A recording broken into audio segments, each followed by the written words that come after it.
O ambiente político que ameaça uma presidência da República é o mesmo que persegue uma imprensa livre?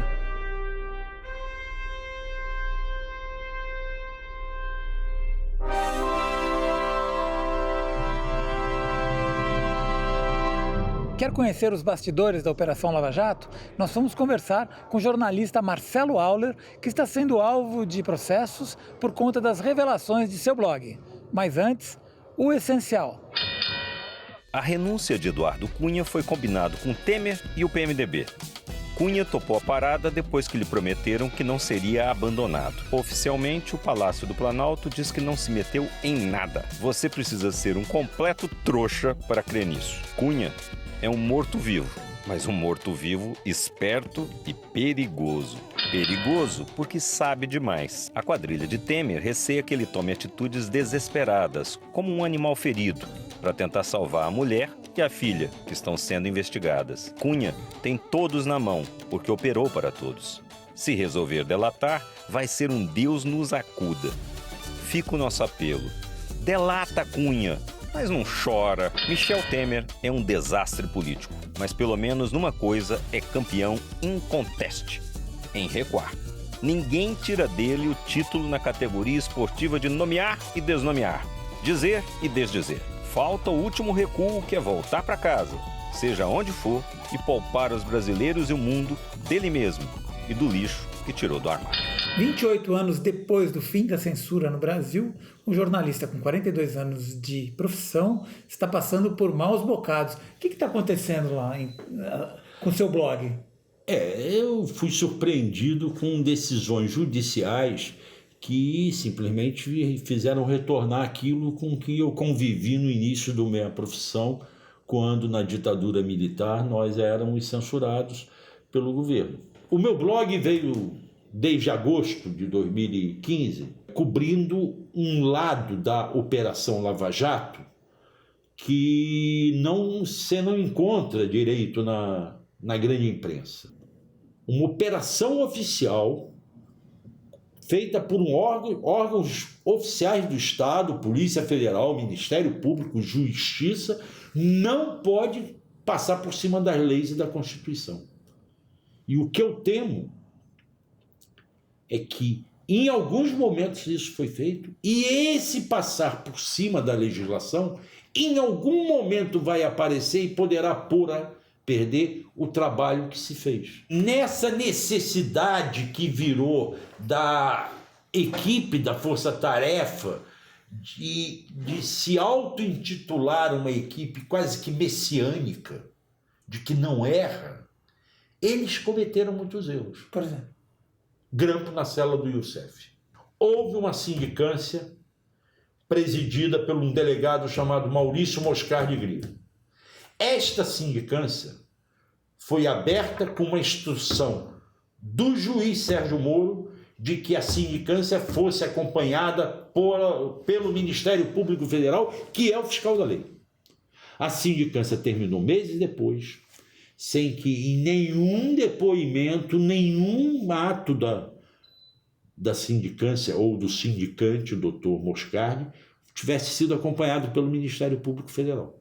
Não houve a perícia determinada pelo superintendente.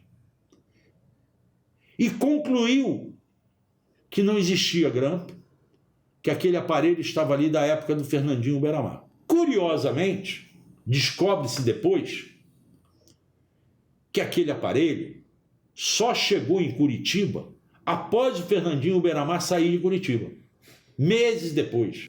Curiosamente, eu recebo a informação de que foram recuperadas 100 horas de áudio desse grampo.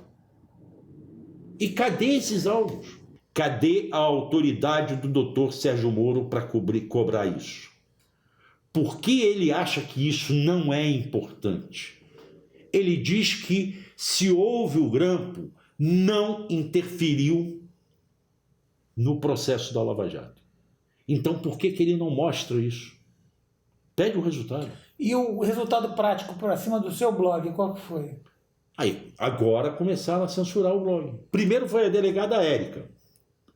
Entrou com uma ação em que ela diz que eu menti inventei quando eu falei que ela representou contra o ministro Eugênio Aragão, numa matéria que diz que o ministro é contra vazamentos e foi vítima de um vazamento. Repórter não escreve ficção, reporta. Eu contei uma história que me contaram. E quem é que me contou a história? O próprio ministro Eugênio Aragão. A delegada Tânia Fogaça, e isso foi o que eu falei na matéria da Érica, ouviu um depoimento em que dizem que a delegada Érica era quem defendia a tese e a estratégia de vazar informações da Lava Jato para a imprensa, para que esses vazamentos servissem de mobilização social e popular, de forma a não permitir que políticos e autoridades tentassem barrar a operação. Hoje é bem verdade que a força-tarefa da Lava Jato conseguiu de tal forma mobilizar a população que até o Supremo se sente receoso de tomar decisões que possam vir a contrariar a opinião pública, embora fossem decisões legais respaldadas nas leis. E aí ela diz que eu menti. Eu não estou dizendo a Érica vazou, estou dizendo a delegada Tânia Fogaça ouviu um depoimento que diz que a Érica vazou. Aí ela vem dizer, na própria ação dela, que se eu tiver contado uma história que está no inquérito, eu estaria fazendo a mesma coisa que eu acuso ela de fazer, de vazar informação. Ela é funcionária pública. A proibição do vazamento é para eles, não para mim. Eu não estou ali lidando com um inquérito. Eles estão lidando e, por lei, não podem vazar, e estão vazando. Com base nessas duas informações que ela diz que eu menti, o juiz Ney Roberto mandou tirar as duas matérias do ar. A lista de Furnas é um caixa 2 que os tucanos fizeram no ano de 2002.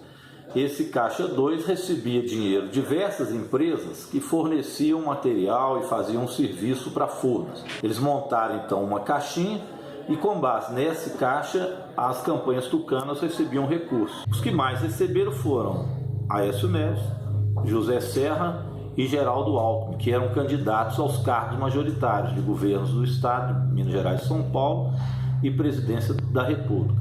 Tem algum intocável? Tem. Quem é intocável?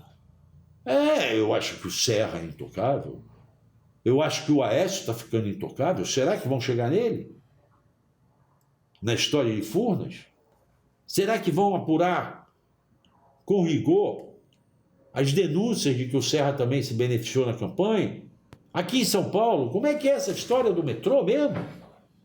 Como é que fica a história do Alckmin? O Delcídio Amaral trabalhou na Petrobras em que governo que ele começou? Foi no do Lula? Não, foi no do Fernando Henrique. E isso lá atrás não existia. É só perguntar aos empreiteiros se não relavam. Eles não estão fazendo delação premiada? Não mantiveram eles presos para que eles contassem o que sabiam? E aí eles vão querer dizer que tudo começou em 2003? Cadê o escândalo da privatização das teles? Está aí, a Oi está quebrando. E o papel do Daniel Dantas nisso tudo? Por que essa tiagarra acabou? Só porque o delegado Protógenes teria levado a imprensa junto numa prisão? Isso é motivo? Bom, quando o Lula foi ser conduzido coercitivamente, a imprensa chegou antes que a Polícia Federal lá, pô. E aí? Alguém melou a operação? Foi por acaso? Foi coincidência? Não sei. Por aí a gente vê. Essa é uma falha da Lava Jato. A Lava Jato foi seletiva. E acho que o alvo da Lava Jato é o Lula. Querem tornar o Lula inelegível. Justo agora em que começa a se ver que o governo Temer está fazendo água, que os coxinhas que foram para Paulista com bandeira verde e amarela e camisa verde e amarelo descobrem que o governo Temer tem mais corrupto do que no governo Dilma. Ouvem falar que Temer recebeu propinas para a campanha, coisa que não estão ouvindo a Dilma ter recebido. Justo agora, começam a surgir novas histórias contra Dilma na imprensa diária. Eu vi isso, porque alguém está falando isso, porque o Marcelo Odebrecht vai dizer que chefiou o Caixa 2 da campanha da Dilma. Como o jornalista não tem bola de cristal, como reportagem não se escreve com bola de cristal, o que o Marcelo Odebrecht vai falar chegou aos jornalistas através de alguma fonte que teve acesso ao que o Marcelo Odebrecht está negociando para sua delação premiada. Que fontes são essas? Não é o gari da esquina. Ou é da Procuradoria, ou é da Polícia Federal. Ou seja, os vazamentos continuam.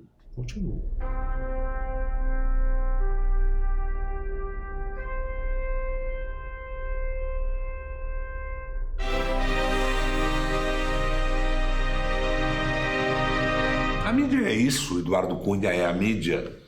De certa forma, o judiciário é o Eduardo Cunha, porque geneticamente os juízes têm a mesma origem que os deputados, vereadores, senadores. É a mesma coisa.